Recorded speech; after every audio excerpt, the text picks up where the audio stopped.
It has been 2,638 days since the bodies of Abby Williams and Libby German were found near the Monon High Bridge in Delphi.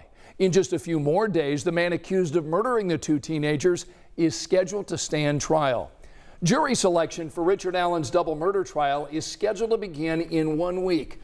Our senior investigative reporter Bob Siegel is in studio tonight to explain what to expect in one of the most highly anticipated trials in our state's history. Well, Scott, since Richard Allen's arrest 18 months ago, there's really been nothing but drama. The first judge stepped down. The new judge and defense team have tried to get each other kicked off the case. And we've heard repeated allegations of negligence and mistreatment. All that now takes a back seat once a jury is selected. Their job will be to find the truth. And jurors are going to hear very different versions of what actually happened in Delphi. When jurors take their seats in this Carroll County courtroom, they'll be asked to decide whether Richard Allen did, in fact, murder Abby Williams and Libby German. I think the world will be watching. 13 News legal expert Katie Jackson-Lindsay has tried both sides of a murder case as a deputy prosecutor and as a criminal defense attorney. She says when the Carroll County prosecutor presents the state's case to the jury, it will focus on painting a picture of the crime scene. We don't know every single piece of evidence that was collected. We don't know how significant every piece of that evidence is. Learning more about the crime scene itself and educating this jury on that is going to be really important for the prosecution. Also important for the prosecutor, establishing for the jury that Richard Allen was actually at the scene of the crimes. That's so important because at this juncture, Richard Allen is the only person charged with these murders. They have to be able to put Richard Allen there, I think, to have credibility with this jury.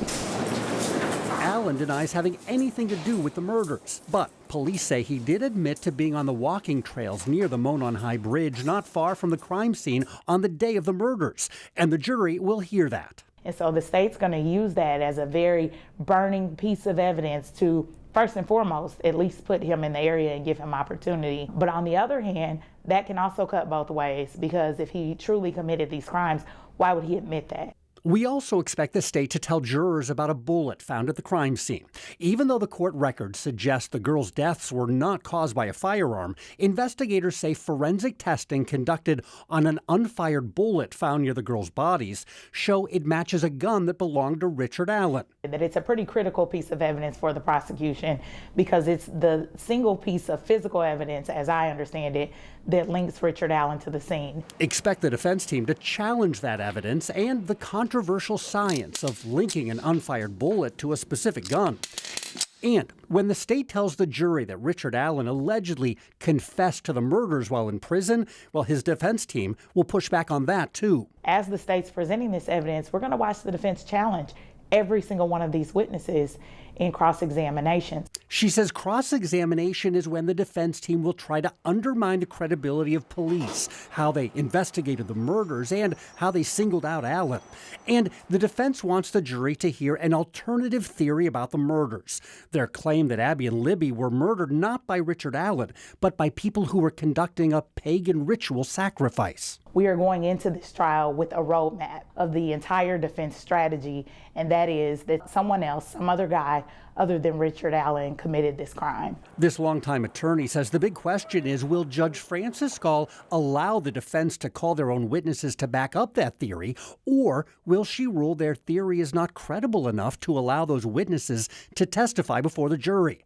Also worth watching, the judge and the defense have both claimed the other is incompetent. Will they be able to set aside their animosity to ensure a fair trial? Even if it wasn't Richard Allen, someone did this. Someone has caused this horrific harm to these families. And so the idea of individual or personal tension, it just really increases the anxiety, and it makes it a harder trial for everyone.